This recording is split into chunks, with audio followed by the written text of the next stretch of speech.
The center of Texas. Opportunity. Technology. Growth. Austin sits on a goldmine of greatness. Nature, culture, and food-sprouted growth. What was once a small bluesy capital city tucked away is now a hub for some of the fastest growth in the nation. Small roads are now backed up freeways, and the gorgeous views have a few more buildings in the way. Affordability has people looking outside the city to find a place to call home.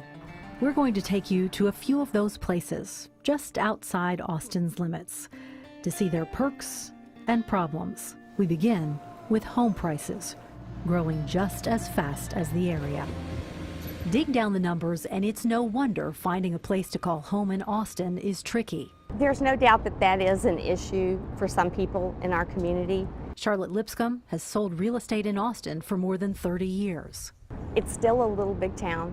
Austin has a lot to offer. We're fortunate in that our employers are spread throughout this metropolitan area. And so if someone's looking to be close to their employer, they have a lot of options typically. But new research shows it is increasingly out of reach. The Texas A&M Real Estate Center tracks housing numbers across the state every month. The latest report found homes are increasingly more expensive here than other cities across the state. That blue line represents Austin. Dallas is the next closest in red. When you look at overall affordability across Texas, Austin is near the bottom of the list. These statistics are important and I think very important for us to watch, but it's also just the snapshot in time of what happened to be offered for sale and sold. At the end of the day, it's not just price that sells most people on Austin, it's livability. Outside the city limits, about a 20-minute drive northeast, people are finding the livability in the third fastest growing city in the country, Pflugerville. Undeveloped land is ripe for the picking, and proximity to the city is attractive.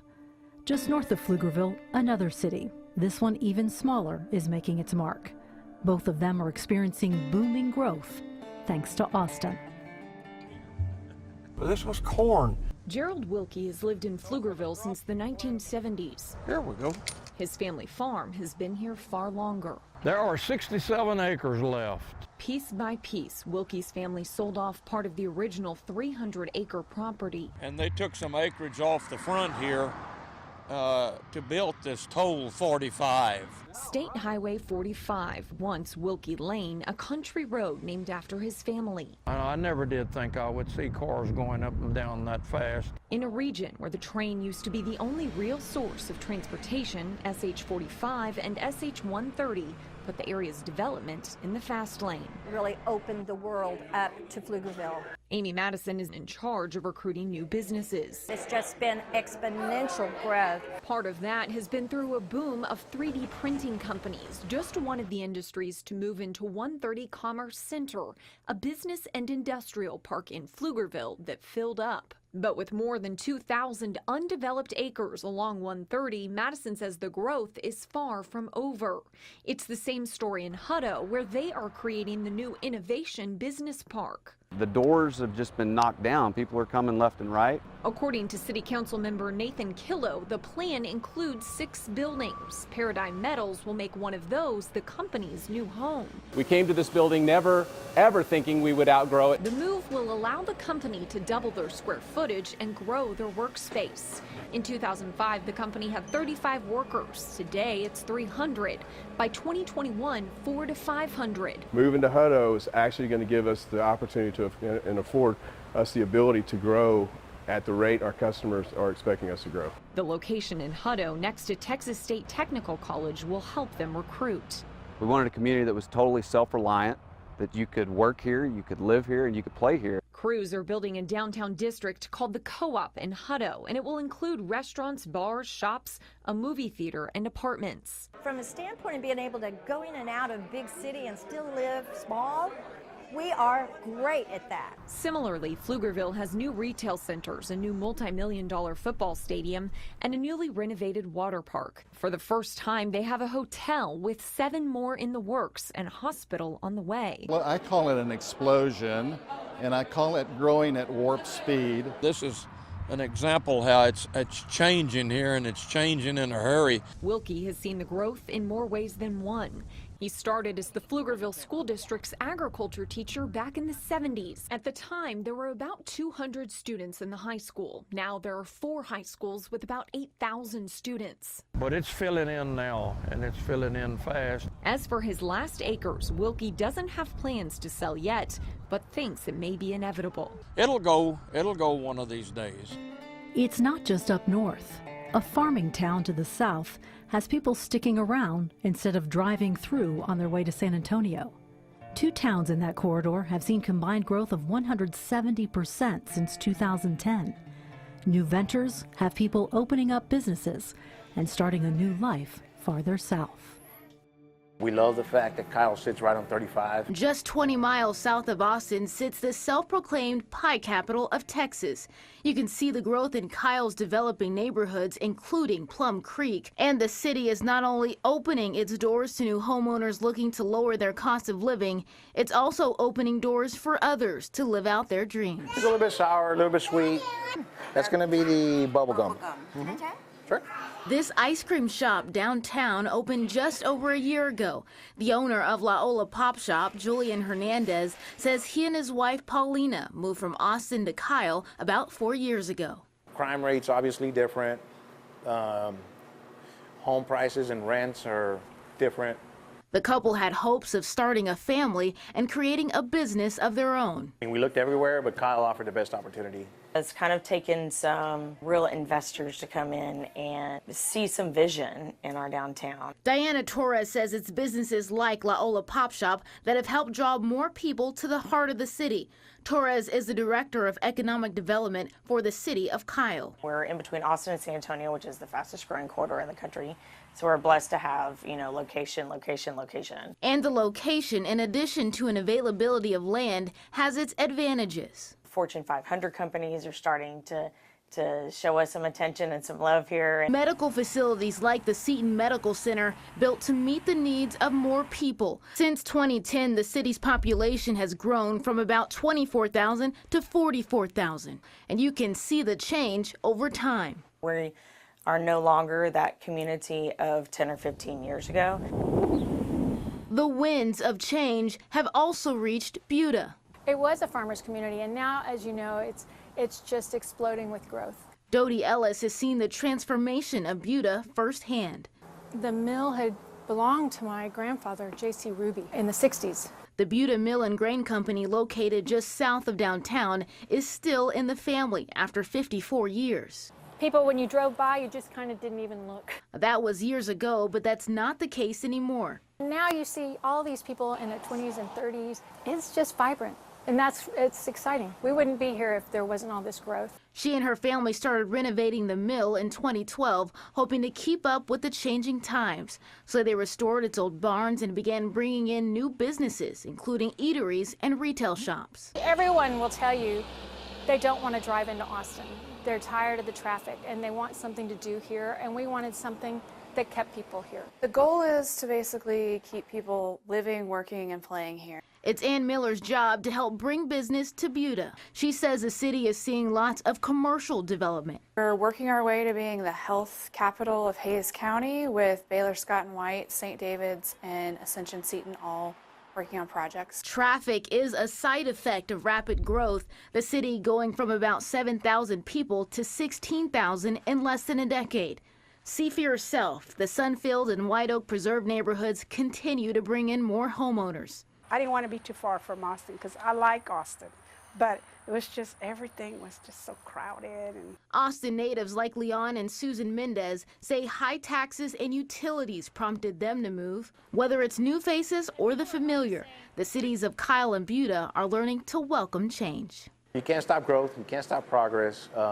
You can adapt and just, hope that the city's in good hands with the people who are leading. It's a similar story all across Central Texas, with a focus on family. The area schools growing at one of the fastest rates in Central Texas, in a city where the population has more than doubled.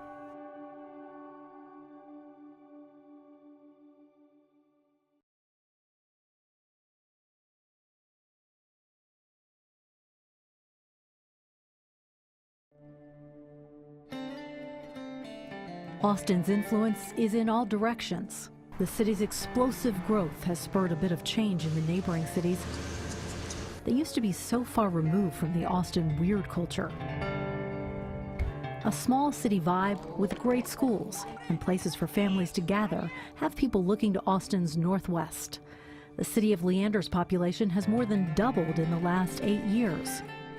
Good work. For Ray Thompson and his 9-year-old daughter, soccer is a way of life. Let's go, Trinity. Nice shot. His family moved to Leander with a goal in mind. We wanted to live in a town that was growing, rising in population, but yet still felt like a small town. And just by the soccer team, it's clear this once small town is growing. The growth was just too big. We couldn't accommodate with just one team. In 1 year, the team grew from 11 to 18 players, forcing them to split into 2 teams. So we've more than doubled in size. The league has seen even more growth. Jane Cerna is the president of Leander Youth Soccer. She started the league in the early 90s with just 64 players. We knew every single player. In the last 3 years, they've grown from 220 to 450 players. The growth is just exponential in the truest sense of the word. Cerna has also taught in the school district for 26 years and sees the growth there, too. It's just going to get bigger and bigger. In the past 8 years, Leander ISD has seen the biggest enrollment increase out of Central Texas districts. Now they have almost 40,000 students. Well, this is an attractive area for families because we have strong public schools. Corey Ryan is the spokesman for Leander ISD, which covers areas of Austin, Cedar Park, Leander, Liberty Hill, and Jonestown. We add students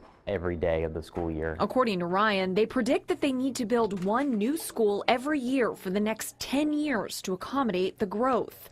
This year, they added 1,100 new high school students and about 100 kindergartners, which Ryan says is unique. Generationally, people are having less kids.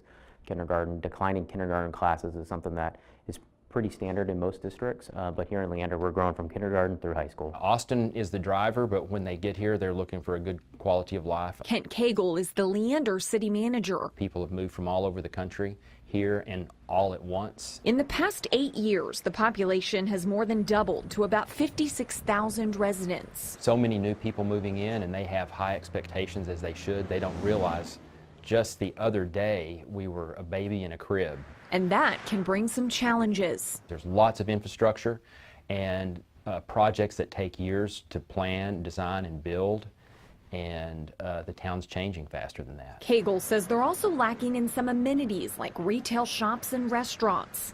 That's why crews in Leander just opened a new Austin Community College campus, are working on a new hospital, and plan to break ground in a few months on a new vertical mixed-use development in downtown called Northline, close to the rail station. A while ago, it seemed like a lot of people, their only hesitation was probably the commute. Siobhan Martin is a realtor for Keller Williams and says the rail stop makes all the difference and adds to the need for new houses. I think what you get in some of the suburban areas is that you have an opportunity to build a brand new home. According to the Austin Board of Realtors, median home prices have increased by more than $135,000 in Leander since 2011, almost a 50% increase.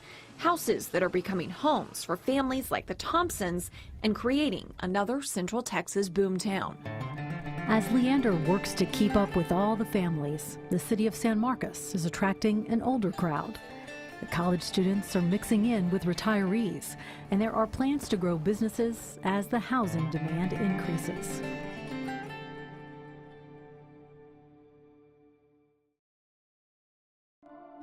A bit of a university town, San Marcos used to be known for Texas State University and popular shopping destinations.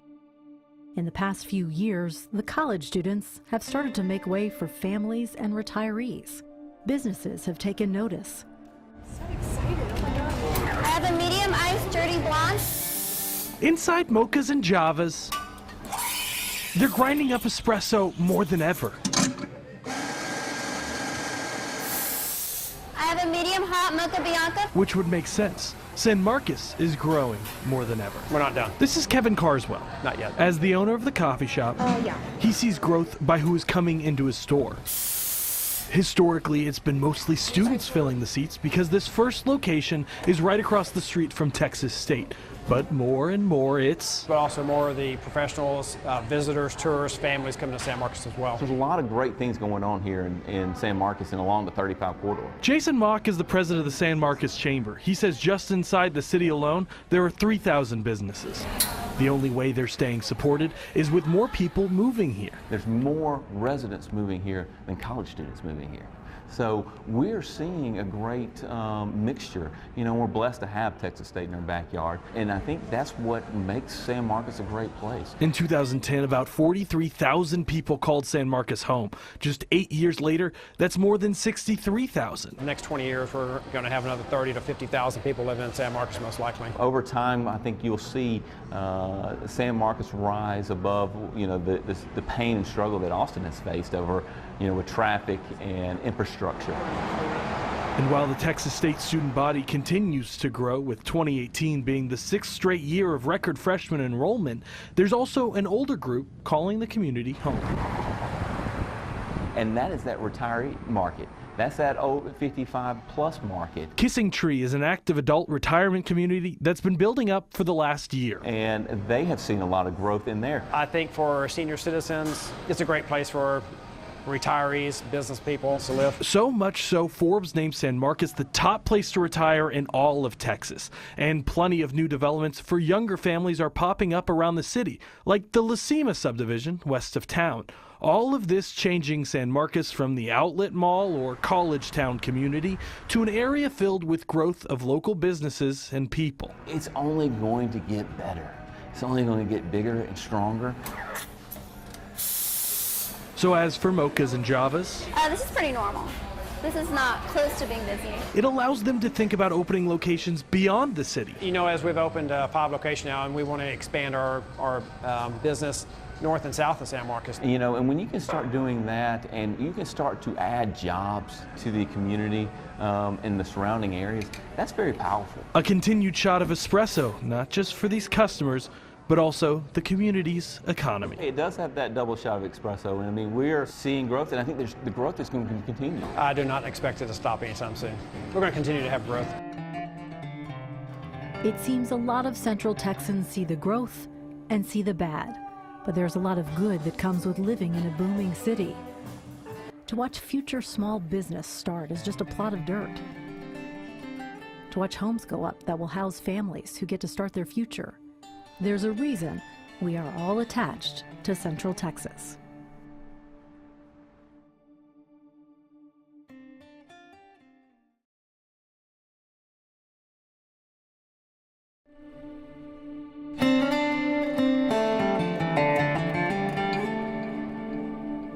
There's a lot of speculation about what Central Texas will look like in 10 or 20 years. Despite the traffic and the construction and the balance of small businesses and large companies that add jobs, there is a pull to this place. A mixing pot of cultures that come here, decide to stay here, and call it home. And we should try to make room as best we can.